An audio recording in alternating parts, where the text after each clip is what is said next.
আসসালামু আলাইকুম সবাইকে আমার শখের ফার্ম চ্যানেলে স্বাগতম। তো আজকে আমি আপনাদেরকে দেখানোর চেষ্টা করব আমার পুকুরের মাছ কী সাইজ হয়েছে, কী মাছ আছে, সব কিছু থাকতেছে এই ভিডিওতে। তো চলেন ভিডিওটি শুরু করি। তো মাছ মারার আগে সবার প্রথমে আমাদেরকে জাল ঘেরাও করতে হবে পুকুরের এক সাইড। তো আমাদের পুকুরের কিছু 3 ভাগের 1 ভাগ আমরা ঘেরাও করব। ঘেরাও করে মাছটা আড়তের মধ্যে দিব আর কি। আর আড়ত হচ্ছে আমাদের এই পুকুর থেকে প্রায় 35 থেকে 40 কিলোমিটার দূরে নিয়ে যাইতে হবে। তো মাছগুলো গাড়ির মধ্যে যাবে, তো আগে মাছগুলো মারতে হবে আর কি। তো মাছ মারার জন্য সবার প্রথমে আগে জাল ফেলতেছি আমরা। তো জালের উপরে ফাতা দিচ্ছে, নিচে কাদা দিচ্ছে মাছুয়াগুলো, যাতে নিচে ফাঁকা না থাকে, আবার উপরেও ডুবে না যায় জালটা। তো জালটা এইভাবে টানতেছে। আর আমার এই পুকুর হচ্ছে মিশ্র, পাঙ্গাস আছে, তেলাপিয়া, হাঙ্গরি, জাপানি, তারপর বাটা, রুই, মিরকা, ব্লাড কাপ, সব ধরনের মাছ আছে আমার এই পুকুরে। তেলাপিয়া বলেন, আল্লাহর রহমতে সব ধরনের মাছ এই পুকুরে আছে আর কি। আমার এটা হচ্ছে মিশ্র চাষের পুকুর। আর আরও আমার বাকি 3টা পুকুর আছে। একটার মধ্যে আমি পোনা চাষ করি, আর একটার মধ্যে হচ্ছে পাঙ্গাস চাষ করি, আর এটা হচ্ছে মিশ্র চাষের পুকুর। আর আরেকটার মধ্যে আমরা হচ্ছে ডিম ফুটানোর চেষ্টা করি আর কি, ডিম থেকে পোনা করি আর কি। আর পুকুর করতে গেলে পুকুর 3-4টা লাগেই যায়। একটার মাছ আরেকটাতে দিলে মাছ পরে তখন তাড়াতাড়ি বাড়ে, আর একটা পুকুরেই মাছ করলে মাছ তাড়াতাড়ি বাড়ে না।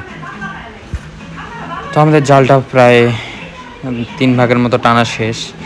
এখন মাছ উঠাবে আর কি, অল্প আছে। জালটা এখন ভিড়াই নিচ্ছে। ভিড়াই নেওয়ার পর আমি আপনাদেরকে দেখাইতে পারবো যে মাছ কী উঠলো, কতগুলো মাছ উঠলো।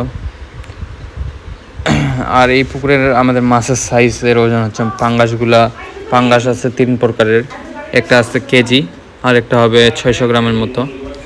আর কিছু পাঙ্গাস আছে 100 থেকে 150 গ্রামের মতো আর কি, 3 সাইজের পাঙ্গাস, যাতে একটা বিক্রির পর আর 1-1.5 মাস পর আরেকটা বিক্রি করতে পারি, এইভাবে আর কি।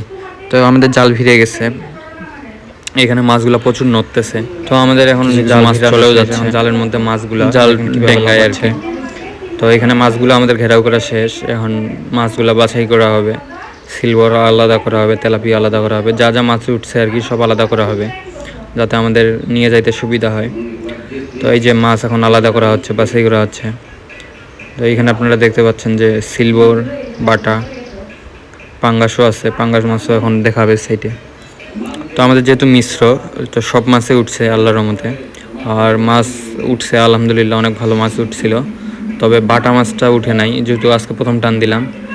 আর পুকুর বড়, পুকুরের আলাদা সাইডে বাটা মাছগুলো ছিল আর কি। তো আমাদের সিলভার আর পাঙ্গাসে উঠছে বেশি আর কি, সিলভার ব্রিকেট।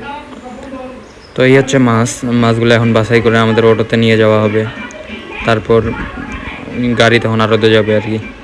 এই যে মাছ ডেস্কিতে করে এখন গাড়িতে নিয়ে যায় ঢালবে, আর গাড়ির মধ্যে মাছগুলো জিন্দা থাকবে, তখন যায় আড়তে বিক্রি করতে হবে। তো আজকে আমি আড়তে যাব না যেহেতু, তাই আজকের ভিডিওটি আড়তের কীভাবে মাছ বিক্রি করে ওইটা থাকতেছে না। তো এখানে মাছ বাছাই করা হচ্ছে। ওই যে পাঙ্গাসগুলো দেখেন, পাঙ্গাসগুলো খায় খালি কী হয়েছে এখন দেখাবে। আর আমি ফিড কম ইউজ করি আমার পুকুরে, আমার যেহেতু মিশ্র পুকুর।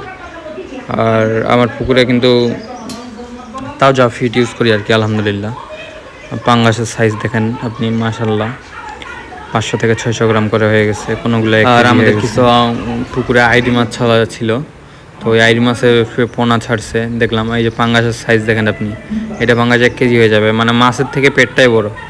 তাই মাছগুলো চমকে গেছে, বলতেছে এত খাবার খাইছে এটা। পরে এটা আমি উপরে নিয়ে নিলাম, ভাবতেছি এটা বাসায় নিয়ে যাব খাওয়ার জন্য।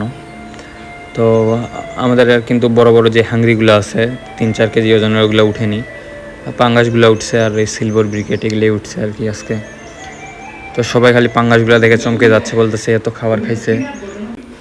তো আজকের ভিডিওটা এই পর্যন্তই। ভিডিওটি ভালো লাগলে অবশ্যই লাইক, সাবস্ক্রাইব করবেন, ফলো করবেন। তো আল্লাহ হাফেজ সবাইকে।